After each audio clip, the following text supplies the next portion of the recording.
The upcoming Supreme Court decision on abortion has generated more conversation about this important subject. Many theologians, pastors, and Bible scholars are earnestly discussing this issue. Many religious leaders have voiced strong opposition to abortion. Some religious leaders have defended abortion rights. Those in favor of abortion are offering biblical arguments to support it.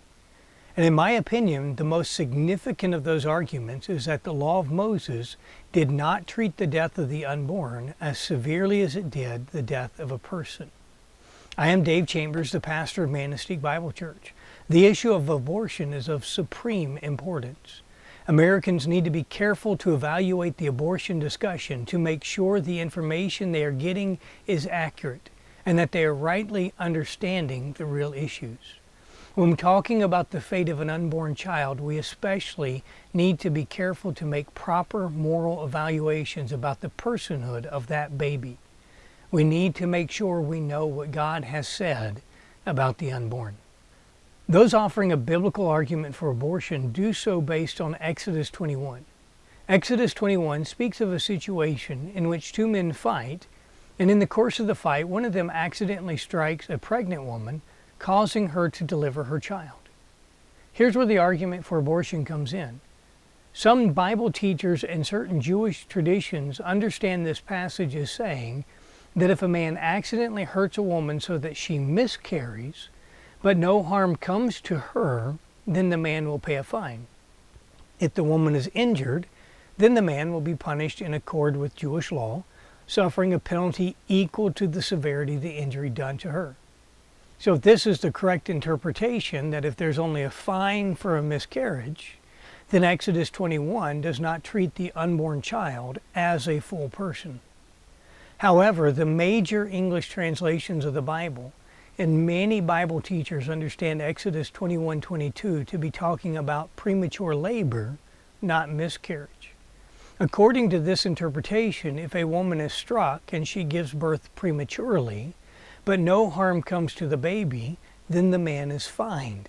However, if the baby is injured by the strike or by the early delivery, then the man will be punished in accord with the injury done to the baby.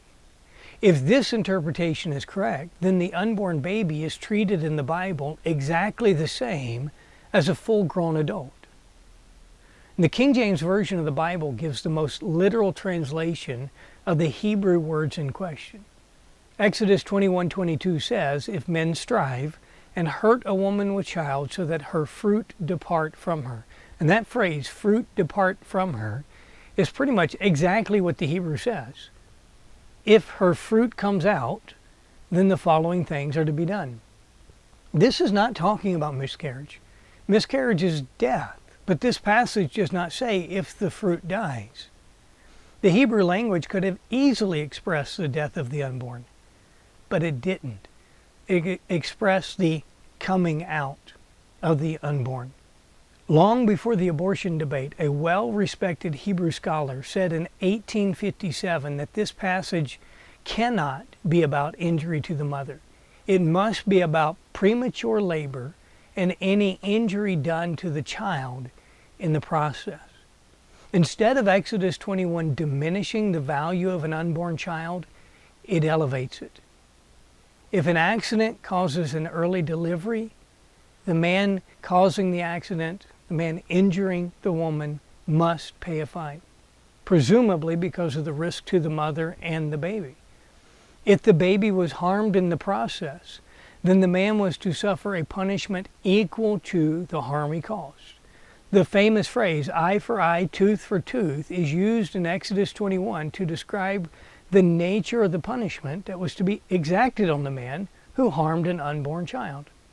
An eye for an eye is exactly the same formula used to describe the punishment of one person injuring another. Far from devaluing the unborn, the Bible values the unborn as greatly as it does the fully grown adult. The Bible also makes several clear statements about the personhood of the unborn child. In Psalms, David says that he was sinful at conception. What this means is that at the moment of conception, a person is morally guilty before God. A lump of flesh or a collection of cells cannot be righteous or sinful. No more than a rock can be immoral or moral. If God were to declare a mere mass of flesh to be a sinner, His justice would be as ridiculous as if an earthly judge condemned a baseball bat to prison for its involvement in a murder. Only moral beings, people with a soul and a spirit, are sinners. The being is considered a sinner at conception. Therefore, at conception, a person is formed. Everything we know about human biology teaches us that at conception a zygote is formed, which begins a process that, if continued without interruption, will result in the birth of a fully formed human being. That being does not gain personhood at their birth, but according to the Bible, it is a person at conception. Far from devaluing the life of the unborn, the Bible treats the unborn as fully human. Any harm done to an unborn child is judged the same as harm done to any other person.